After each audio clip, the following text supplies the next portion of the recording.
где песни парубков разносились по ночам, а луна плавала в водах Днепра, жизнь текла размеренно. Но однажды в этом безмятежном месте случилось нечто, о чем потом долго шептались старики. В центре событий был Лукьян, человек крепкий, но с тенью горя в глазах. Всего неделю назад он похоронил жену, свою ненаглядную Олесю. Той ночью, когда другие пели и плясали, Лукьян сидел в стороне, упрямо держа в руках бутылку горилки. Друзья пытались его расшевелить, но он отвечал хриплым голосом: «Не до песен мне. Видал я и такое, что и врагу не пожелаешь». Когда стали его расспрашивать, он взглянул на них так, что у них мурашки побежали по телу. Но немного помедлив, все-таки он заговорил.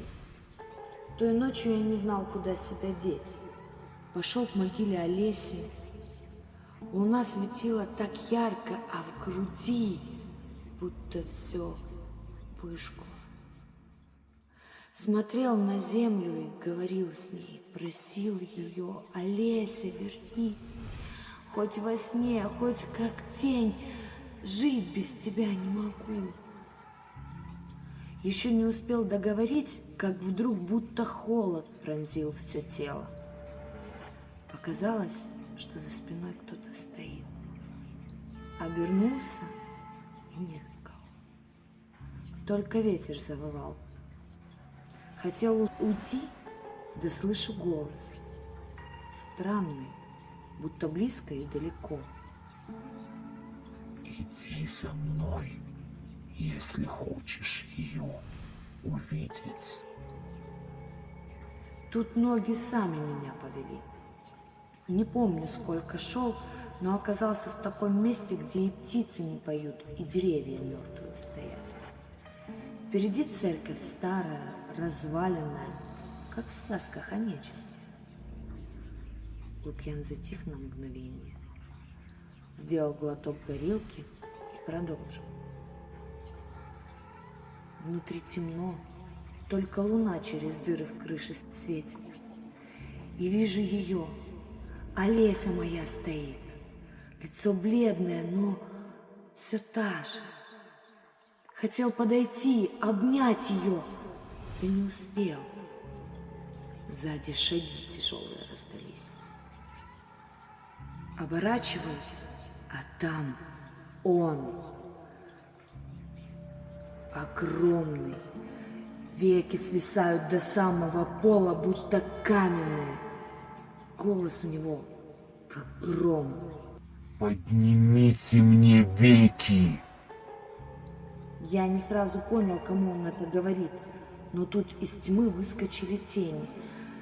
Люди или что-то похожее стали поднимать ему эти самые веки. И когда они поднялись, я замер. Глаза у него бездонные, черные, как сама ночь. И тут он говорит: «Мне в глаза посмотри». И я посмотрел. Сам умрешь до зари. Я не хотел смотреть. Хотел бежать, но ноги не слушались. Я глянул только на один миг, и этого хватило. Весь мир передо мной закружился, будто не земля под ногами, а огонь преисподней. Лукьян замолчал, пытаясь успокоить дрожащие руки. Друзья смотрели на него с ужасом, но молчали, боясь перебить. И он продолжил. Еле оттуда вырвался, будто сама тьма меня за ноги держала. Бежал я да так, что не помню, как до хутора добрался. Больше мне не плясать с вами. Больше И он затих, глядя в пустоту. Друзья пытались его успокоить, говорили, что все это выдумки, но никто не верил даже себе. До самого рассвета Лукьян не сомкнул глаз. Казалось, он кого-то ждал.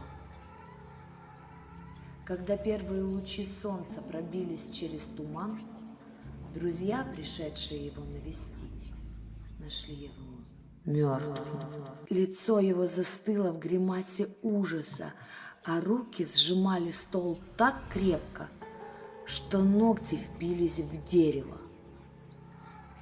Все вспомнили его последние слова. Сам умрешь до зари. Селяне перекрестились и с тех пор обходили эту церковь стороной. Но иногда, лунными ночами, парубки клялись, что слышали вдалеке голос Лукьяна, зовущий то ли жену, то ли самого Вия.